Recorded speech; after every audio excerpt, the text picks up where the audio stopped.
Hi, welcome back to Space Thoughts. Today I'm going to talk about an issue that kind of cropped up back in June 26th, with an op-ed about that basically asserted that the ICBM force, the Air Force ICBM force, should be tasked as part of the mission of the Space Force. And I looked at it and made a few comments, and really I didn't really agree with the whole idea that ICBMs really belong in to a military branch that is tasked with the jurisdiction of the space domain. And there are a lot of reasons, policy and legal decisions for that, which I'll talk about in this video. Now, I kind of left it alone, but another article came up in the Air Force Times that basically proffered the same idea and has some commentary from some policy experts about, the feasibility of whether this is, opening a legal door, or whether, or basically whether this is a bad idea or not. Now, fundamentally, in my opinion, I just think it's a bad idea, and I'm coming out from a legal and policy perspective, and what I mean national policy towards how we view outer space, and of course a legal area as well. And a lot of this has to do with how space is defined, which is a huge issue in and of itself, and really what the role of nuclear weapons are. So I'm going to first, let's go to the article. And this was in the Air Force Times. It came out just, I believe it was a couple days ago, or what's today? The 15th actually came out yesterday. And the whole idea behind this is whether or not ICBMs, being rockets and being launchers, should be under the command of the Space Force. And that's an interesting argument, and a lot of comment is made. Well, the Air Force in the past, missile ICBMs have been used to launch crewed spacecraft like Mercury and Gemini. We had the original Atlas that launched the Mercury space capsules into orbit, and as well as the Titan II, which launched the Gemini spacecraft.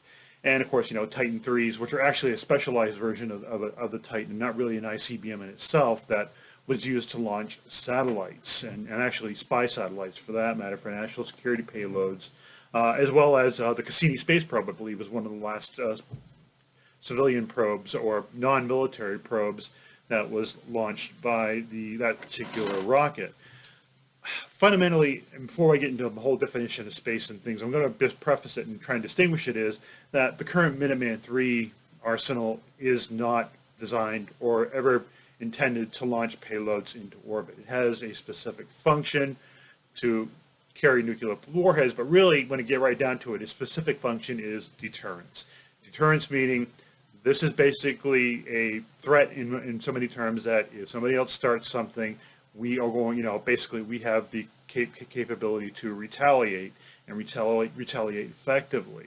So in a sense, they're there to not be used, but only be used in, if they're necessary. So this kind of lays the foundation for, how that role may change if they were tasked with the Space Force. But let's get into the whole idea of why this is a bad idea from a legal perspective, in that, how do you define space? Now, I get into this argument frequently with people. It's a constant debate among space lawyers. We love to talk about, where the atmosphere ends and outer space begins, or where are you really in space? And my argument is, well, I'll tell you what. When you start talking about a space object that is launched from the surface of the Earth that does at least one complete revolution, then I'll agree with you that legally it is in space. Below that, well, it's questionable. And a lot of that goes back to original policy decisions that were made in 1958 with the Eisenhower administration, where they really didn't want to define space. They didn't want to have a legal definition at the international level, because they wanted to create a lot of wiggle room to allow technology to evolve, and a matter to be able to claim sovereignty to certain levels. In essence, what really happened was, instead of defining a specific marker where space began and the atmosphere ended, the Eisenhower administration kind of took a position that from the atmosphere and space is one big airspace in a sense, and there really is no definitive line where it ends. And if you look at physics and stuff like that, or astronomy, when the sun is very active, the atmosphere tends to expand, and when solar activity is down, it tends to contract. So when you're talking about trying to give a specific legal demarcation, I think the Kármán line right now is 100 miles or 60 kilometers. That really doesn't, that fixed point really isn't accurate. because of the physical attributes. And that's kind of one of my arguments against it. So the Air Force, and from what I understand, basically looks at being in space legally means doing one complete orbit around the Earth. So why is this? Why is it important to demarcate between the atmosphere and outer space, and why it's such a hot issue? Is because once you leave, when you're in the air or the atmosphere, you're following one set of either national or international laws, the airspace laws.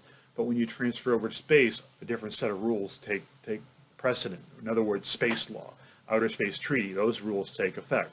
And this is what kind of plays into this whole thing about the Space Force being in charge of the ICBM force. And it's really not a good idea in the sense that for one thing, these ICBMs, when they launch, their flight path, their trajectory for delivering their warheads, traverses probably about an altitude, I think it was about around 200 miles, 200 miles up, and I'm not going to say in space or in the atmosphere, an altitude of 200 miles. Now, if basically right at that point you can say, well, is that really in space or is it still within the confines of the atmosphere? There's some argument there and some wiggle room for it. But if you were to basically say, take the Space Force and say, okay, we're the Space Force, we're in the space domain, and oh, by the way, these ICBMs, they traverse about to 200 miles in altitude before they begin their trajectory down. Since space is our domain, we consider that space. And that might actually play havoc, at an international level with this idea of there really is no definition of space, and make a stronger argument for, say, a spatial demarcation for outer space, which, like I said, at this point is a Kármán line, which is 100 miles up. So in other words, giving the Space Force jurisdiction over ICBMs might create problems for that policy position of where space begins and the atmosphere ends. And that might not be a good thing at this point in time, because I can understand the policy rationales for saying it's unnecessary, but actually assigning the ICBM role to the Space Force would say, well, these things actually travel in the space domain, so maybe we are, in a sense, delineating through this policy that there is a physical demarcation of where the atmosphere ends and outer space begins. And that brings us into a second role. The second problem is the Outer Space Treaty. Now, the Outer Space Treaty is, in my opinion, saltwater taffy. You can mold it, you can shape it, to basically say to look like or say whatever you want to, based on what national interests are.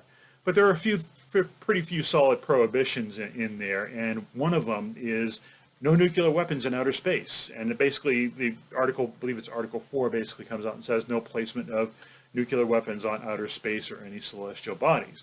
Now, what does placement mean? Well, in essence, placement means putting it in orbit. Remember that one circular thing? Definitely you cannot put a nuclear weapon in orbit.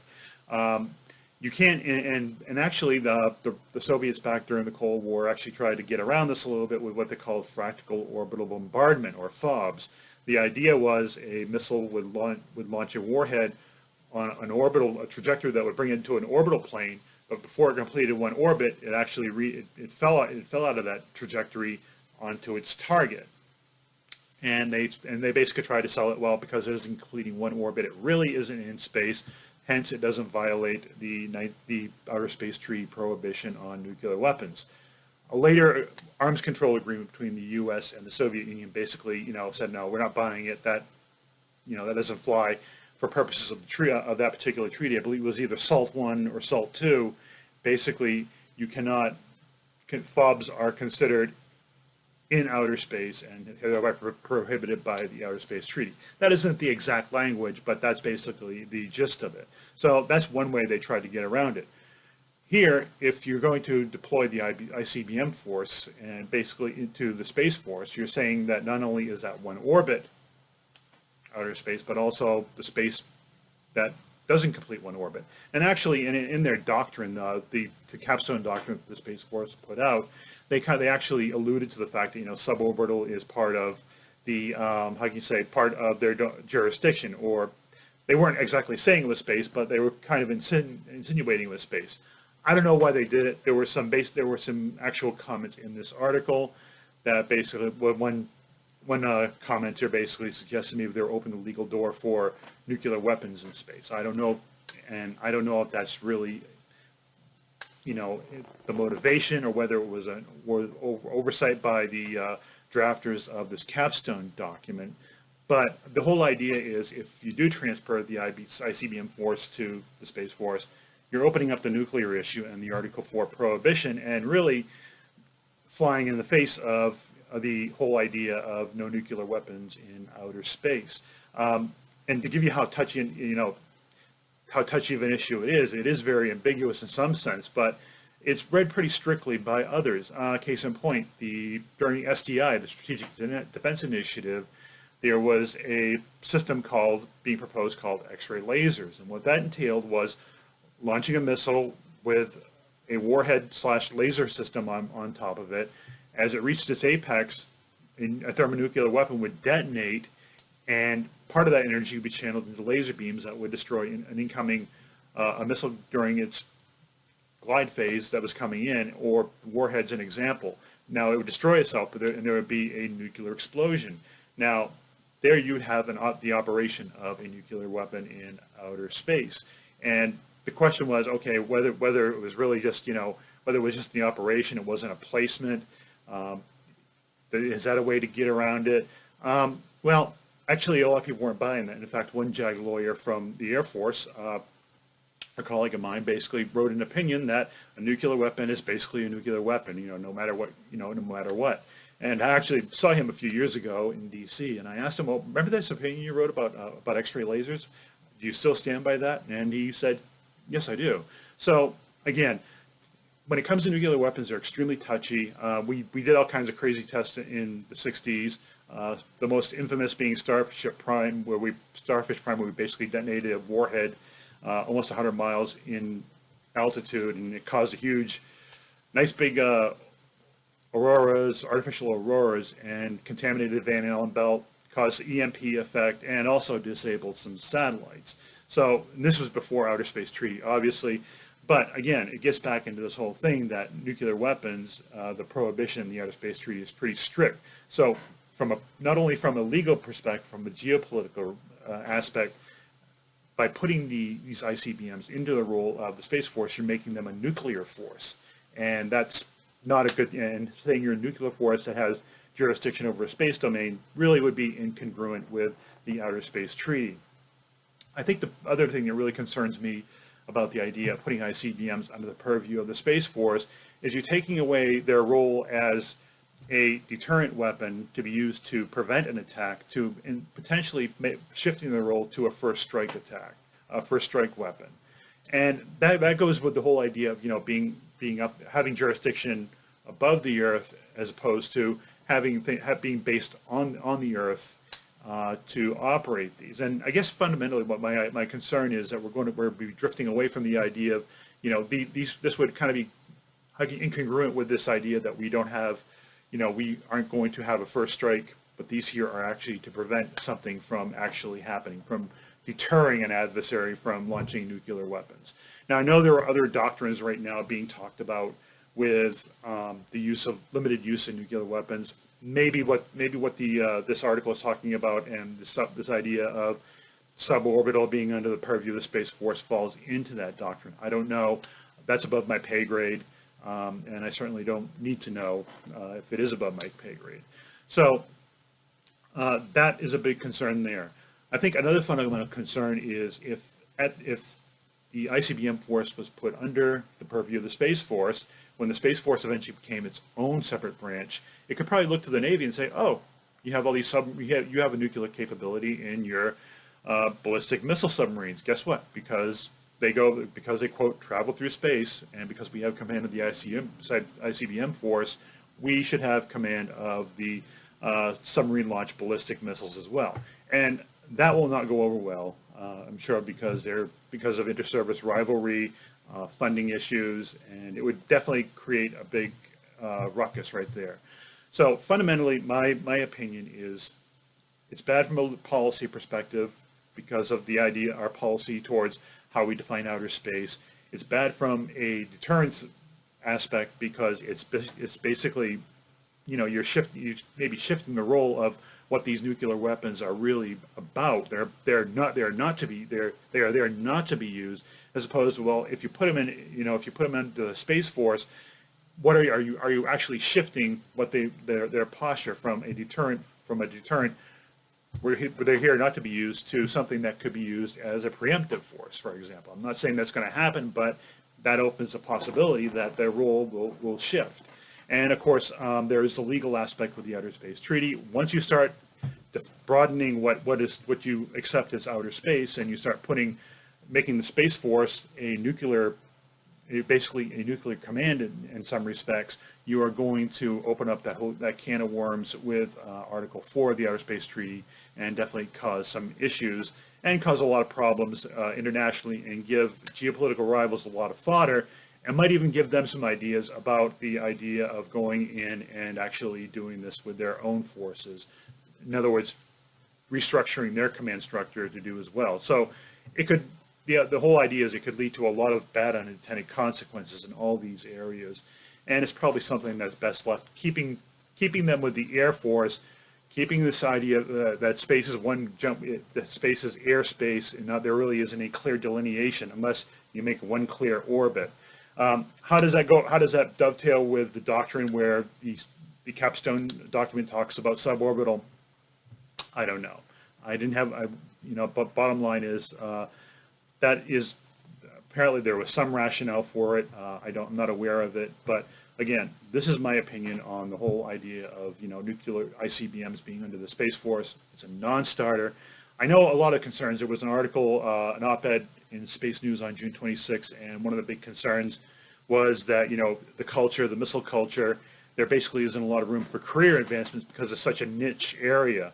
I understand that there is a career issue and a cultural issue, but I don't think that should be trumping or superseding the idea of we need to make sure we're being consistent with policy towards outer space, and being consistent with international law as well, and especially when it comes to nuclear weapons, because they're such a hot button issue, and they can be. It's a very slippery slope, in my opinion, and something that would best be avoided by keeping them under the purview of the Air Force, and as it is right now, the Navy as well. So that's a quick and dirty assessment of my personal opinion about the ICBM force going under the purview of the Space Force. Again, I'm looking at it from a lawyer's perspective, from a policy standpoint. I really think, and well, my thoughts on it, and I will talk to you next time.